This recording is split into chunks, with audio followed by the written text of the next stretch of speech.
Hey guys, welcome to another Lit Review, where I dumb down scientific journal articles to my level. So the paper today that we'll be discussing is titled Safety of Total Contact Cast in High-Risk Patients with Neuropathic Foot Ulcers, and it is written by Dane, Wukich, and John Motko from Quakertown, Pennsylvania. The focus of this paper is the use of the safety of the total contact cast system when it's applied to patients. And total contact cast system is a standard of care for a patient with neuropathic foot ulcers, and often those are diabetic patients. And the authors of this paper thought about, a lot of total contact cast systems are applied, and there hasn't been much study done on the complications or risk of the system. There has been others published paper talking about some minor complications and even the removal of the cast system after it was applied. So the authors of the paper thought, hey, let's kind of dig deeper into this area and figure out the real complication and kind of quantify how often you could get complication from this. So the methodology of this paper basically got 13 patients, high-risk patients, that already had an ipsilateral same-side amputation of that lower extremity, and out of those 13 patients, they had 18 ulcers to heal.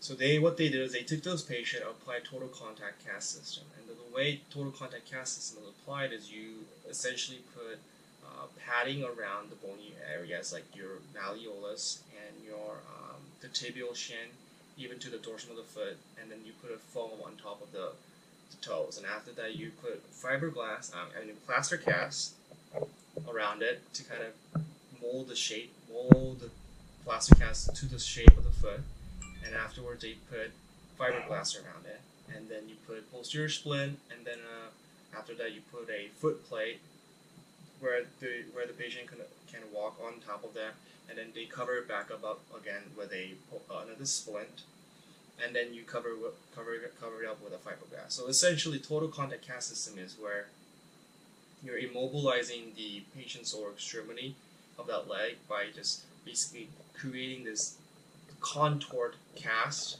with a foot pad on the bottom so that the patient can walk on it. And sometimes, if there's generally the use of these total contact cast system is for ulcers that doesn't heal, or like I said before, diabetic foot ulcers. And the idea is to offload the pressure from the wound that are generally placed in the plantar side of the foot, so that the load doesn't go to the wound, and it allows the wound to heal properly. It relieves stress, plantar stress from the wound so that it could heal properly. So like I said, they took 13 patients, and out of the 13 patients, they had 18 wounds, and they applied the cast. And they defined minor complication as a complication that kind of came from the patient but was not significant for them to alter the cast. A major complication, they defined it as when they had to alter the cast. That would be defined as a major complication.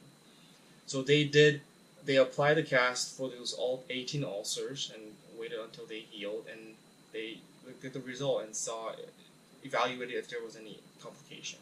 And as a result, out of the 18 ulcers, what they did was they changed the cast every weekly, but the first one they changed it 3 to 4 days. So out of the 18 ulcers they wanted to treat, they applied a total of 82 casts, total contact cast system. And out of the 82 casts that were applied, 14 of them had minor complications, and there were 0 major complications. So the 14 out of 82 is like 17%, so the author kind of concluded by saying that, when you're applying total contact cast system, there's going to be about 17% of the time minor complications. But even within the 14 minor complications, 13 of them were graded as grade 1 and grade 2 Wagner scale based on the pressure ulcer, and they're basically skin irritation most of the time. And as a discussion, the author went on to say that a lot of times the issue arose from not enough padding or the cast being kind of loose to it. And one out of the 14 where there was a minor complication was when patient came back after it was applied, like 3 days after it was applied, with a complaint of being too tight. So the author also noted that patient education about total contact cast system is just as important as applying it, because if the cast is too tight and the patient is aware of that and is understanding that it cannot be too tight, whereas causing too much discomfort, they need to come back to the office to get that out and reapply the cast.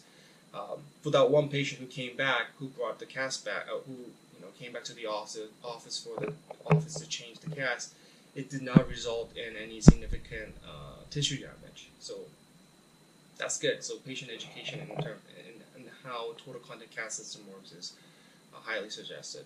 So as a discussion, the author went on to talk about how one thing they also noted was that in the navicular prominence on the medial side, oftentimes patient would complain that it would hurt when they applied it, so they ended up putting extra padding on that. So if you're applying total contact cast system, and if a patient has some sort of a prominence in that navicular area, it's not a bad idea to apply that extra felt pad on it.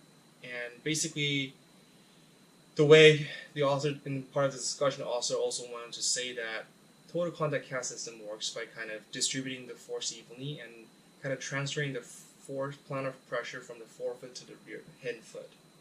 And about, depending on the literature, they say about 20 to 40% of the plantar pressure is transferred back.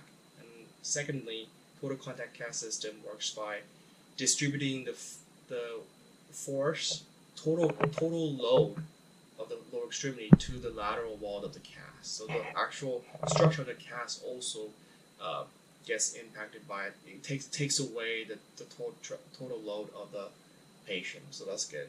And thirdly, they also stated that they could offload the metatarsal phalangeal joint, where you often get pressure ulcers in a lot of patients. You can offload that by putting foam on it and just kind of elevating that metatarsal phalangeal joint. So that's how generally total contact cast system works. And ultimately, the author said, with the high-risk patient they had, because like I said before, most of the patient had already amputated limb on the other side. So these are considerably high-risk patients, and despite patient population being high-risk, all the 18 ulcers ultimately healed. So that was a good news. And total contact cast system works, and it's only the minor complication of 70% is very negligible, considering also most of those complications were just a skin irritation. So that was the gist about this paper. I hope you guys enjoyed this video. If you guys like to see more videos, please subscribe, and thank you for watching.